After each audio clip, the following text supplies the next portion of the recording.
Assalamualaikum warahmatullahi wabarakatuh. Kembali lagi di channel Nasihat Kehidupan Misteri.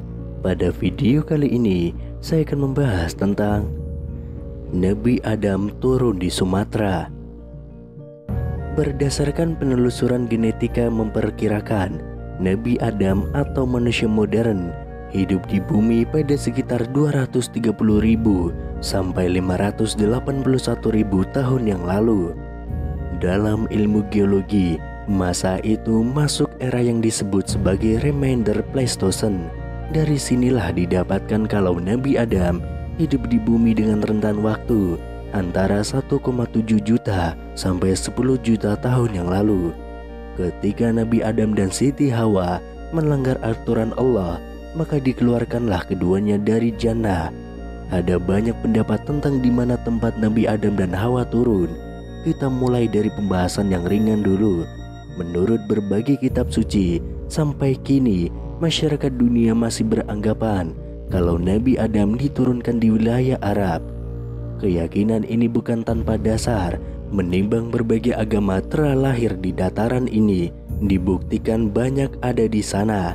Sampai sekarang bisa kita saksikan apakah memang benar Nabi Adam hidup dan berkembang di Timur Tengah sebagai manusia yang memiliki akal dan penalaran yang logis. Sepertinya Nabi Adam akan sulit hidup di dataran tandus dan gersang, mengingat beliau adalah makhluk yang dikasihi Tuhan. Apa ia dibiarkan hidup di tanah gersang? Rasa sayang Sang Pencipta logisnya menempatkan Adam di wilayah setengah surga, yaitu daerah yang banyak berbagai tumbuhan dan buah serta air yang mengalir. Menurut suatu riwayat, Nabi Adam diturunkan di India. Dalam riwayat lain disebutkan di Sri Lanka. Ada juga pendapat bahwa Nabi Adam diturunkan di gunung tertinggi di dunia, yaitu di Gunung Everest di Himalaya.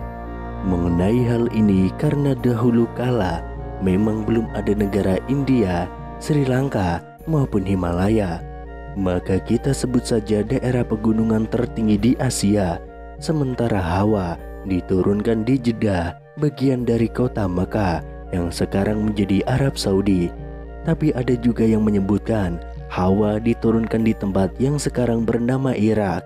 Bisa jadi juga kedua tempat ini pada zaman dahulu masih merupakan satu kesatuan wilayah. Memang banyak yang meyakini bahwa Nabi Adam pertama kali turun di Sri Lanka. Apalagi di sana terdapat bekas jejak tapak kaki besar yang berada di Gunung Sripada yang dinamakan Eden Spis, yang dipercayai sebagai tapak kaki Nabi Adam. Bukan hanya sebagian Islam dan agama Kristen yang mempercayai, bahkan Buddha dan Hindu juga percaya Eden Spik memiliki kesan sebagai tapak kaki Buddha dan Dewa Siwa. Sekarang mari kita hubungkan antara tapak Adam di Sri Lanka dan kisah Raja Rahwana, ras manusia raksasa di Alengka. Menurut perkiraan tapak kaki Adam di Sri Lanka itu bukanlah tapak kaki Adam, melainkan tapak ras manusia raksasa seperti Raja Rahwana. Jadi di manakah Adam diturunkan? Perbedaan pendapat ini sangat wajar di kalangan ilmuwan maupun ahli tafsir. Berdasarkan riwayat dari Ibnu Abi Hatim yang berasal dari Abdullah bin Umar, menyatakan bahwa Nabi Adam turun ke dunia di Bukit Sofa, sedangkan Hawa turun di Bukit Marwa. Akan tetapi riwayat dari Ibnu Hatim ini sendiri, ada versi lain yang menyatakan bahwa tempat turunnya Nabi Adam di bumi berada di antara negeri Mekah dan Taif. Syekh Yusuf Tajul Khalwati berpendapat Nabi Adam turun di Serendine. Beliau ketika itu menduga Pulau Serendip adalah Pulau Calon atau Sri Lanka. Demikian menurut tafsir Al-Azhar juz pertama tulisan Buya Hamka. Dari risalah menurut Ibnu Katsir dalam kitab Bidayah wan Nihayah, Nabi Adam diturunkan pertama kali yaitu di tanah Hindustan.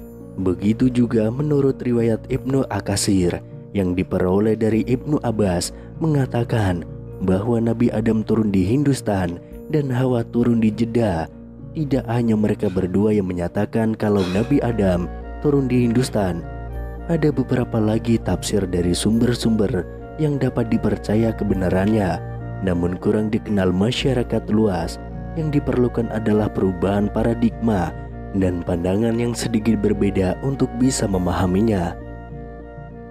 Kata-kata Al-Hind memang sekilas Anda akan berpikir itu negara India. Pengertian tanah Hindustan bukanlah hanya India. Yang disebut tanah Hindustan pada zaman atau waktu Ibnu Katsir menulis adalah wilayah yang dimulai dari wilayah Pakistan, serong ke arah tenggara, sampai ke tanah Papua. Jika kita menilik luas wilayah tersebut, manakah yang mirip surga? Atau paling tidak yang paling nyaman untuk ditempati manusia, serta manusia bisa menyesuaikan tanpa perlu alat bantu dan teknologi modern. Disitulah tempat Nabi Adam pernah tinggal. Dan pasti kita semua sepakat bahwa wilayah tersebut adalah wilayah Nusantara atau Indonesia. Dari situ bermula kehidupan yang baru, di mana manusia-manusia prasejarah seperti Pithecanthropus erectus dan Homo sapiens paling awal dihapuskan atau mungkin disembunyikan. Karena itu kita hanya memerlukan kerangka dan artefaknya saja. Saat itu tinggal manusia yang keturunan Nabi Adam dan hewan-hewan yang diselamatkan. Bertebaranlah mereka membina kehidupan yang baru di suatu tempat yang lain pula. Benua yang baru saja tenggelam itu membiarkan tanah yang paling tinggi, dan mereka yang tidak ditenggelamkan air ini, terwujudlah apa yang kita saksikan sekarang ini sebagai tanah Nusantara. Jika kita membuka lembaran sejarah, istilah Malik Al-Hind sebagaimana tersebut di dalam hadis Al-Hakim juga dipergunakan oleh raja-raja dari Nusantara. Hal ini bisa dilihat pada surat yang dikirimkan Raja Sriwijaya kepada Khalifah Bani Umayyah. Dalam riwayat ini, Raja Al-Hind dikenal dengan nama Abdullah Samudra. Nama ini mungkin ada kaitannya dengan Pulau Sumatera. Hal ini dikarenakan Pulau Sumatera berasal dari kata samudra. Kita lihat lagi tafsiran yang dikemukakan oleh Syekh Yusuf Tajul Kalwati yang menyebutkan Serendip dikatakan bahwa turunnya Nabi Adam adalah di Hindustan, di daerah Rende. Lalu ada bertempat di tanah yang subur, banyak terdapat gunung berapi, dan terdiri dari 2 musim. Berdasarkan penelitian, wilayah Serendip tempat Nabi Adam turun tidak ditemukan di negara India. Maka marilah kita cari di Asia Timur kuno, yaitu Indonesia. Barangkali kita pun juga tidak pernah mendengar daerah Serendip di Indonesia. Sebenarnya Serendip bukan evolusi dari kata calon atau Sri Lanka seperti yang disangka sebelumnya, tetapi Serendip lebih condong ke kata Swarna Dwipa, yaitu Pulau Sumatera pada zaman kuno, yang merupakan sebagian dari pesan paparan Sunda atau Sundaland.